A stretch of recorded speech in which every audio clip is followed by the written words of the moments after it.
Hi everyone, and welcome to Small Biz Real Talk, where we're having real conversations with real entrepreneurs about the failures and successes and everything in between. This is where we're having conversations to help inspire you to help you run your business a little bit better.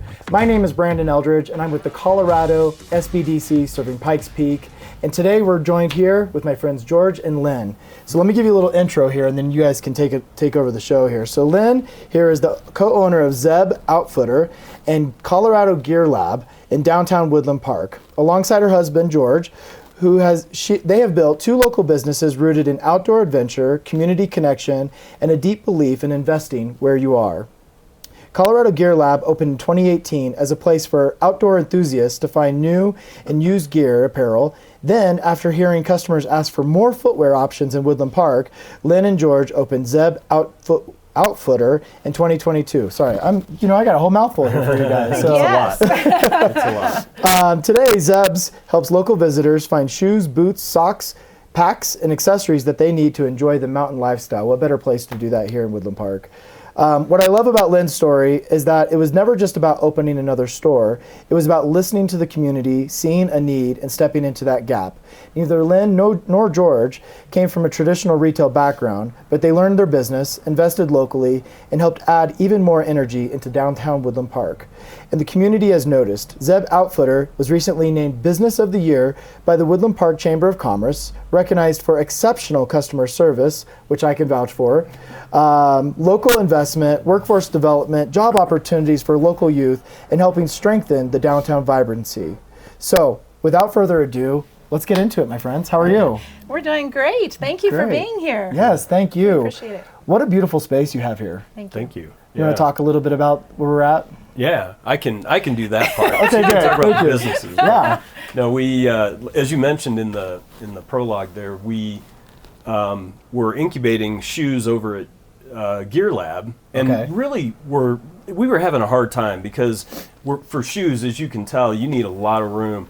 And we happened to have a friend who owned this building, and it was a gun shop at the time, but before that, it was even it was a travel agency. It was all this stuff, and so there were many offices, and this place needed a lot of work. So we have a friend who worked with me, and we demoed this entire building, got it right back down to the wood, to the logs, and then he cleaned it all up, and here we are. That's incredible. It's a nice little property too. We really love the corner kind of location, and the marquee sign out there gets a lot of attention from the locals. And a very authentic feel. I mean, we kind of have like a log cabin feel inside here. It is, yeah. So you guys have really taken the essence of the community and really shine through. Yeah. So Right, and it really was George's vision.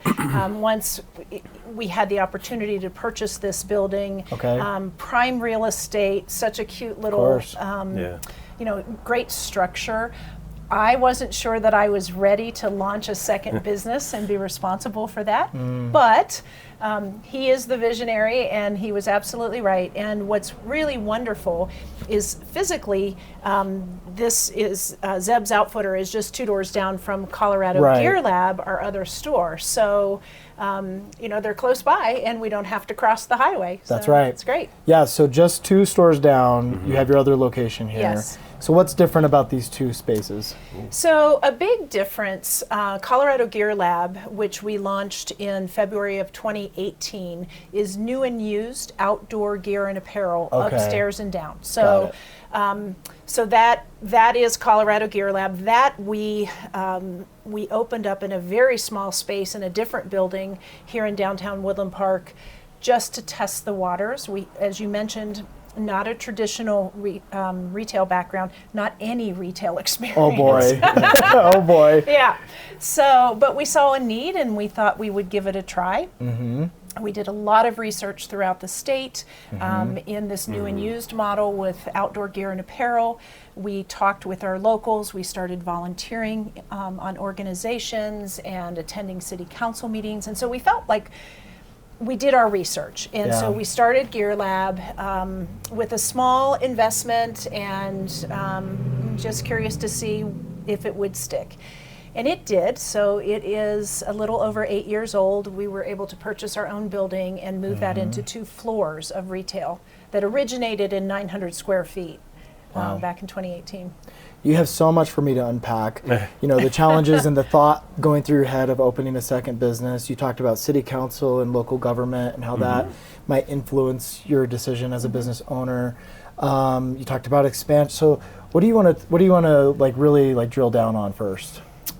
I think that the credit of these businesses, I mean, it does take a lot of hard work from the owners, but as we have always said, we could do nothing without our amazing employees. Okay. We have 8 employees, and That's great. I have adults, and I always have 2 to 3 high school students, usually juniors or seniors. Okay. And usually this is their first job. Yeah. Right. Yeah. So she's doing a lot of training. Lots of training, and there's a lot of cross training with my other employees.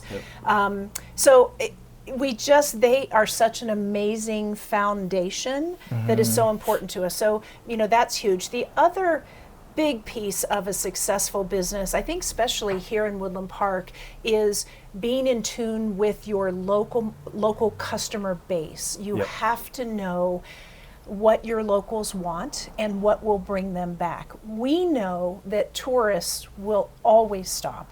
And walk through town and come in and out of the stores. Of course. But the locals need to come back. And you know, even if you look around this store, we opened it 3.5 years ago with 6 footwear brands. Okay. We now have 14. And that is a direct result of listening to those locals coming in the door saying, do you have this? Do you have this? And we just pay attention to that. And when and if appropriate, then we will bring in new products. You already got me looking around. I'm ready to go shopping now, which is the point of this podcast. We're here in your location. We're here showing what this place really looks like. And that's what I love about this format, because you get a chance to shine a little bit. Sure. You know, you talked about demographics, like understanding your client. And I would be inclined to say, oh, well, it's going to be a tourist market, you know. But you spent a lot of time talking about understanding your locals and getting that return business. Right. What was that process like for you guys? Did you use any tools? Did you just use your intuition? You know, I really say it's that listen. And we always talk about location, and we are fortunate to have 2 very prime retail spots here in downtown Woodland Park. That's right. So location does matter, but you're right. It's listening, you know, over and over again to that local community too, by the way. When the tourists go away, the locals don't, right? So That's right. It's the locals that really bring you through the entire year. They're the foundation, if you will, and then the tourism part just kind of builds on top of that. Right, and we depend on the tourists. Of course. But I didn't realize when we opened GearLab how important it was going to be to have Woodland Park stickers and sweatshirts and hats and koozies and magnets. And so now we have 2 stores that we cater to Woodland Park specific. We have had Woodland Park logos developed for our products at GearLab. We sell some other products here at Zeb's and Colorado products. You have to do those when you're in a you know, it's a little town like this. People want those souvenirs because we have a lot of people visiting. Yes. Well, that again goes back to the identity of your community and being in touch with what's happening locally. What about local politics or chambers or any of that kind of activity has helped kind of make some influence for your organization? Yeah, I would say that 100%. So I think one of the first things we did was plug ourselves into the local government here. Right. Making sure that we were attending council meetings. We did volunteer for a couple of boards, so I'm on a couple and you're on one now. Main Street organizations, community partnerships, things like that. And so you really do need to get plugged in to understand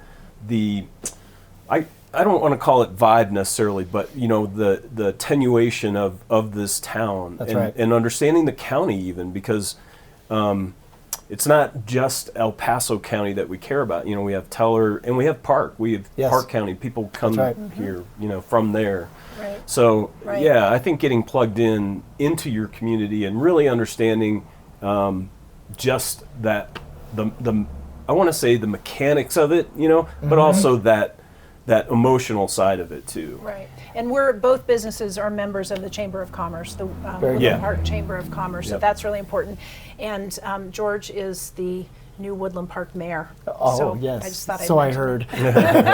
Sounds like he's still getting used to wearing that hat. Yeah, a little bit. He is. But it's fun though. And I think that really does help. Just again, with the listening part, right? Because I have to listen to the constituency, the citizen base here, on a daily basis, right? And you have to listen to the local consumer here. Right, and another part of that is not just to figure out our product lines, but especially in the summer season, we're very much an event-driven community. We have so many wonderful events, and as business owners, we all need to know what those events are when they're happening, so we can kind of expect and plan for that influx of folks who will come in for those different events. Well, you got to have plenty of Woodland Park stickers for the event. Absolutely.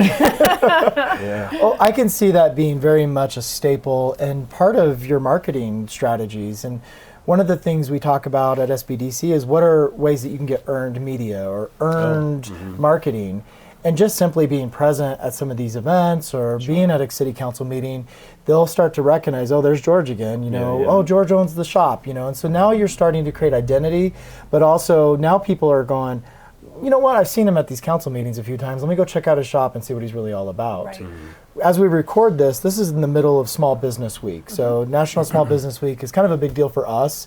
We celebrate with 5 different events, and tomorrow we're doing an event where we have local politicians, if you will, so somebody on Colorado Springs City Council, El Paso County Commissioner, and we have our businesses reading out, saying, hey, this is what red tape is impacting our business.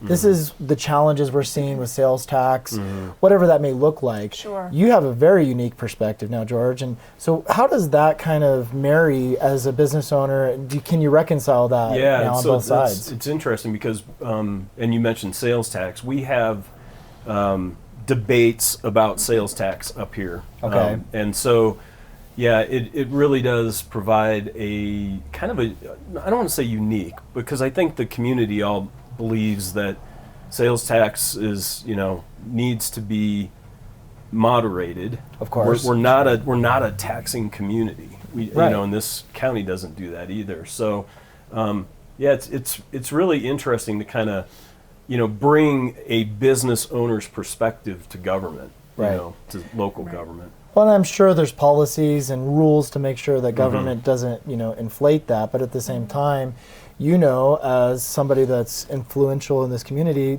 hey, that helps beautify our community as well, and that helps keep us safe. Right. So I think that word balance is really important here. Because you're probably going, as a business owner, I would love to pay less taxes, but as a community person, I would love to see us have a beautiful community and safe, right? Right, So absolutely. It is a fine balance. It really is. It is. And I do love that even before he was on city council and before he ran for mayor, that we had 2 businesses that had been here and proven businesses, and so that laid a great foundation, I think, for knowledge and information about our downtown community. Absolutely. It is unique.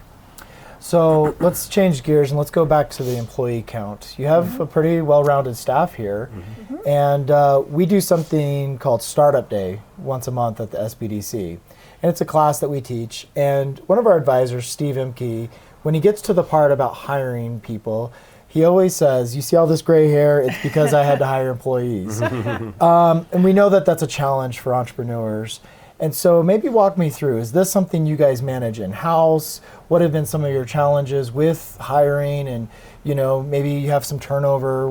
What does some of that look like for you guys? Sure. I mean, it's, I feel so fortunate that if I do have an employee that leaves, goes to college, or they're retiring or something like that, there is someone else in the wings, like somebody, kind of chomping at the bit. So when we started at GearLab, the first, several months, we didn't have any employees. And then we started having there were a couple of high school students who came through the door and wanted to be hired. And I had a contact at the high school, and I would text her, I'm like, Sarah? Yeah.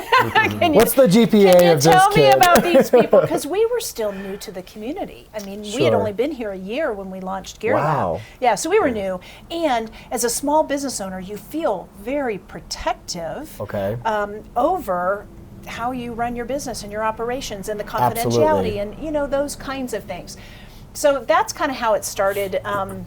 And what's kind of a fun little story, so many of my employees have been, at least with the high school kids, have been siblings.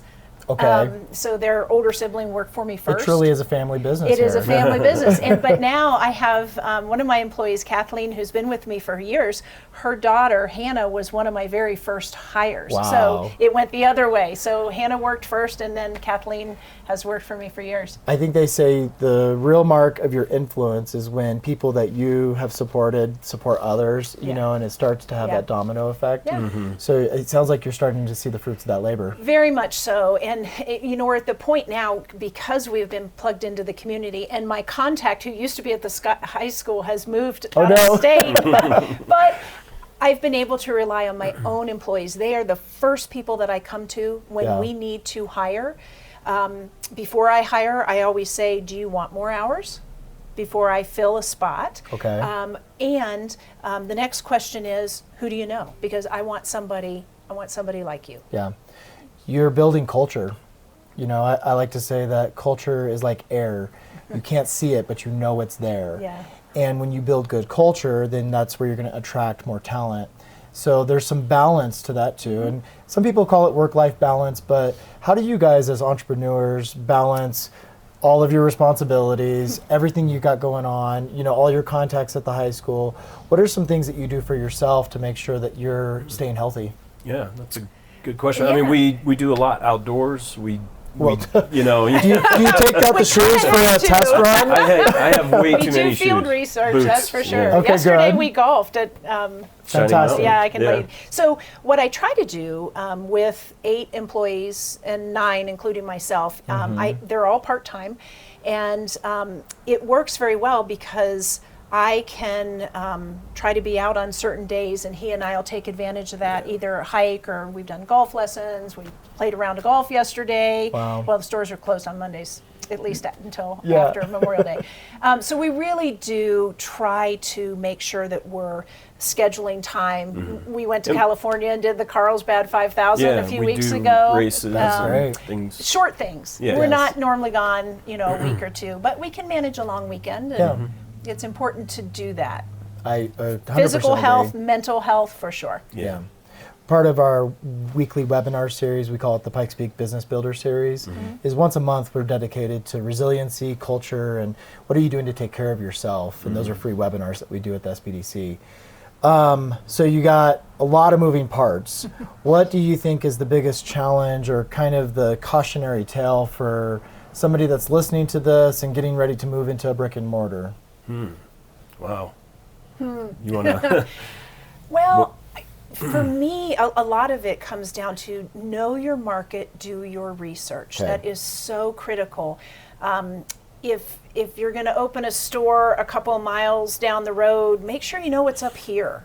Or, just because we've seen it happen before. And so you need to know your local market, and then, who are your competitors and how, look, you need to throw a broad net too, so I think that's a big part of it. Yeah, I think, we attended your AI session today, really this morning, great. And one of the speakers talked about the funnel kind of thing, and to me, that's kind of the same thing. You really need to start at the top of the funnel and understand the community, understand the market, and then move a little further down and get more intimate with the business idea that you have, and then finally close on that. And I think by narrowing that focus and creating or understanding the market. I think that'll create enough energy for for entrepreneurs to actually launch. And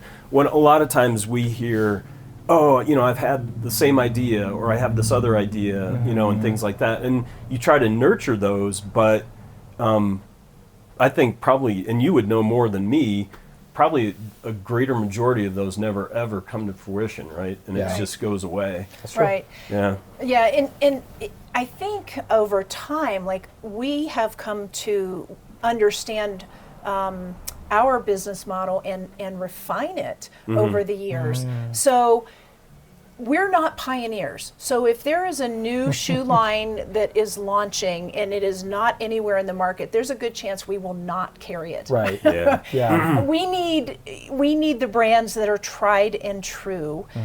We might try one of their new styles, but I've kind of learned that over the years. We're not a ski shop over at GearLab, so we've kind of decided, we tried ski jackets and helmets and things like that, the new ones, retail stuff, and it's like that didn't go so well. So you kind of refine, and then you really define what your lane is. Yeah.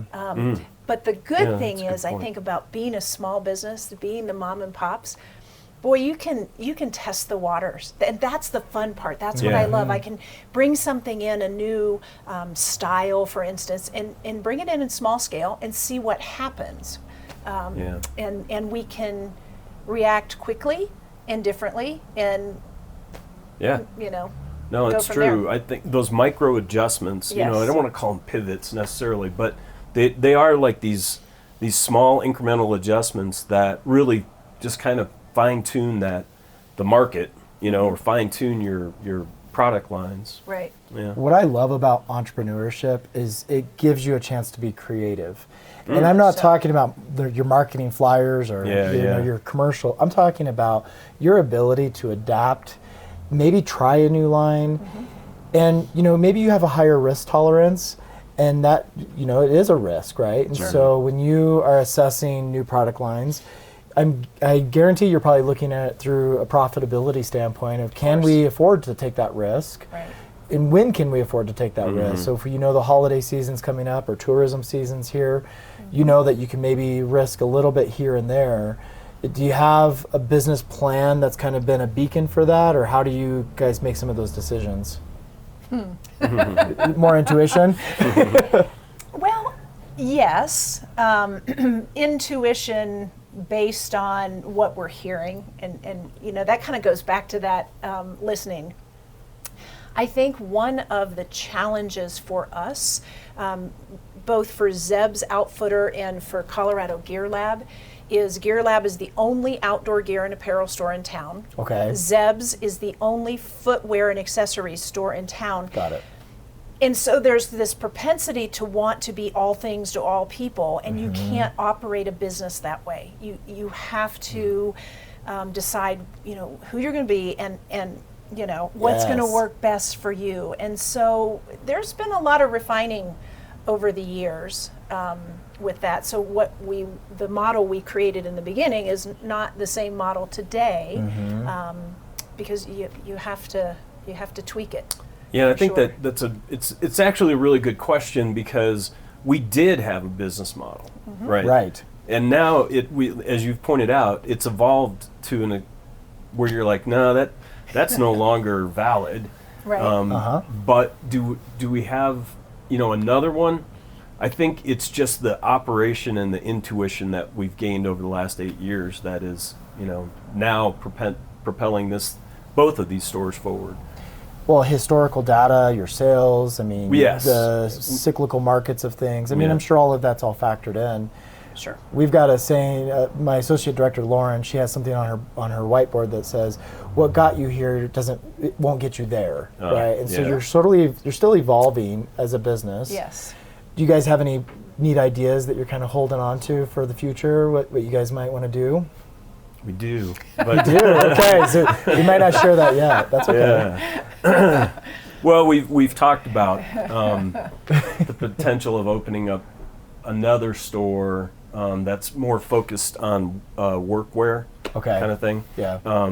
We get a lot of that up here, especially with the mine, and a lot of trades are up some here. Steel toe boots in here. Yeah, there's a lot of things that we could do. Yeah. So, and some of those right now are just, we're kind of mulling over, do we want to put more into like buildings and stuff? Because this is maxed out, so we're not, there's no room here. So, so AI can't solve that. No. Maybe it can. I don't know. So we talked about AI. You attended one of our workshops. How are you leveraging AI today? Do you have plans on how you might evolve that over time? I mean, I think after the workshop today, I think there's definitely some need to migrate, move probably quickly into some of the things that were discussed today. Jonathan talked about it in dog years, right? Yeah. Every 1 year is like 7 years in AI. Yeah. Well, and I have shared, it's just such a simple example, but when I opened this store 3 years ago and Keen came out with a new style, I would have to go to my rep and say, what is the difference between version 2 and version 3 or something like that, because it may not have been apparent on their website. Well, now I can use an AI search and say, tell me the difference. And as a matter of fact, I've started sharing this with my employees and saying, this is very, very helpful. So we know the difference between these two pieces of footwear, and it'll very specifically say, use this one for this and use this one for this. Right. And to me, just in 3 years, to have that tool available now, I think it's amazing. I do too. There's some industries that are being impacted more than others, and we're always sensitive to retaining our talent. So, in terms of hiring, more employees or what that looks like, I think we all look at through that lens of how do we make sure that we're still supporting our local community. But this tool, there's some really neat things you can do with it. And I think if you could look at your current level of staff and say, even as I scale up, we might be able to maintain this level of employees. That would be really great, right? Because then you can build some buffer in your profit margins, and you can be very intentional and ethical about the use of it. Right. What I'm finding is bots or your chats and things like that, they tend to hallucinate a little bit. And so having empirical data and information, so maybe a PDF that the city publishes or a data tool that gives you raw data, and using that to inform your bot could actually be more helpful than just kind of putting a blanket out there. And I like what you're doing with like doing an analysis of your product lines. Like, hey, what actually is going to create more value for our clients? Right. And, but I will say, when it comes to my sales reps, I completely depend on them as we're forecasting and, looking at the next season and that sort of thing. But when I need some, those kind of comparisons and. I think, the AI stuff will, it'll continue to evolve. And as you say, it'll be based on data. And I think, we are going to be looking at we have 8 years of sales data, right? So we're going to be looking at that. We're going to look at ways to become much more efficient in the back of the store. That's right. Yeah. Because the front of the store, that's where our employees are key. It's all about relationships, especially in a small town. So I don't see AI doing any of that. No. I don't either. And I actually see AI being used in ways that allow us to be more human. It's an ironic statement, but the more you can build efficiencies, and if it's 11 o'clock in the day and you can say, man, I've already finished all the things I would have done in an 8-hour day in the past, you now get to go back to the golf course in the afternoon, right? So don't let the employees hear. But I do think that there is a very intentional way of using it, and that history that you have as a small business, you're going to be able to leverage that going forward. So I love that you're being thoughtful about it. Yeah, I'm looking forward to the Better Business Bureau AI Hub.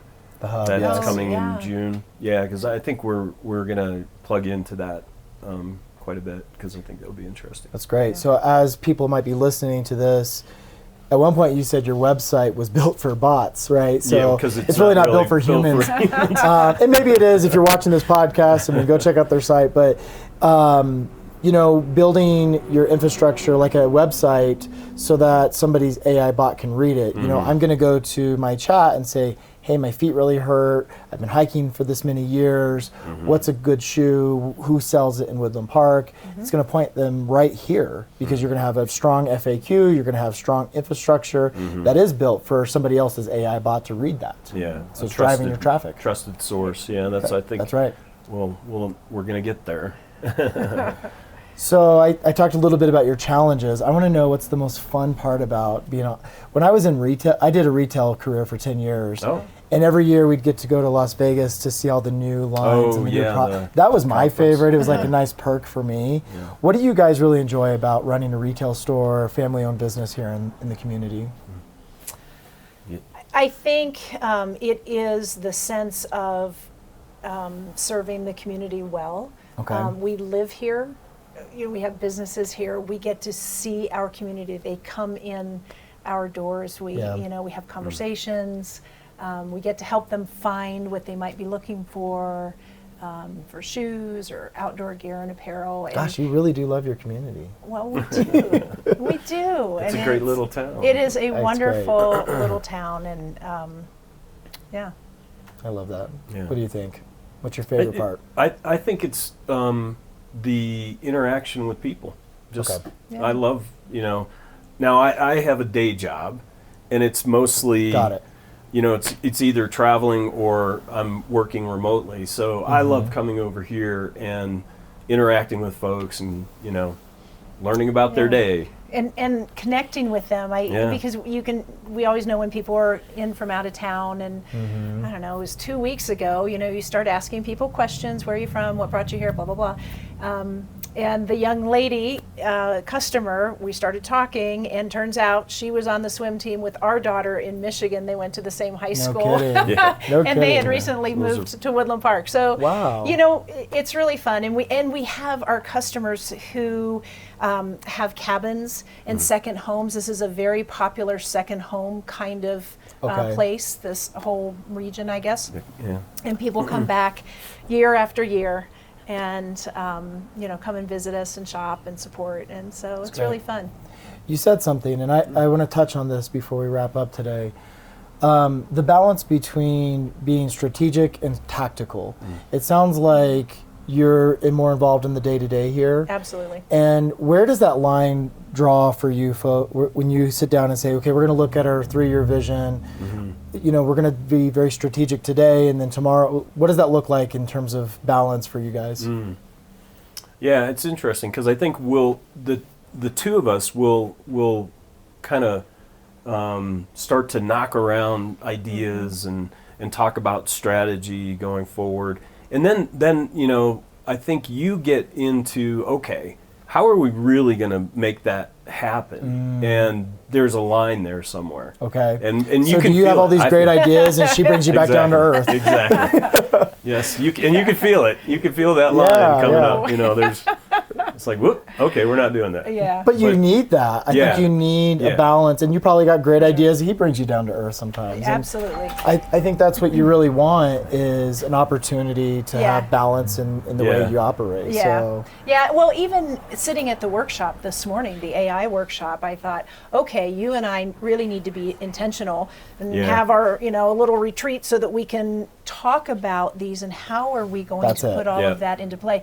And if we literally, even between husband and wife, if we don't schedule that time, it's not going to happen. So we have to 100%. We have to be intentional. I think that would be my takeaway, is just making sure that you have time to be very strategic, whether it's 3 hours on a Saturday morning or maybe once a week you go to lunch and have a meeting about what's going on with the business, how can we support each other. I would imagine that would be immensely helpful to you guys. So. Well, listen, this is great. I just love being here. The vibe is fantastic. You're wonderful people. Thank you for investing in your community in the way that you have. Thank you for being an awesome entrepreneur. This place is so great. Thank you. So I hope if you've been watching that you feel excited about this place as well. Next time you're in Woodland Park, or maybe you're a local, I hope that you're shopping here, This is a wonderful, wonderful place to get your outdoor gear. And I'm going to try on some boots now, my friends. So until next time, I hope you'll subscribe. Hang out with us on Spotify or YouTube. Come to the Pikes Peak SBDC. We got all kinds of activities, free entrepreneurship classes, and free one-on-one sessions for you. So we hope you'll join us. Until next time, shop local.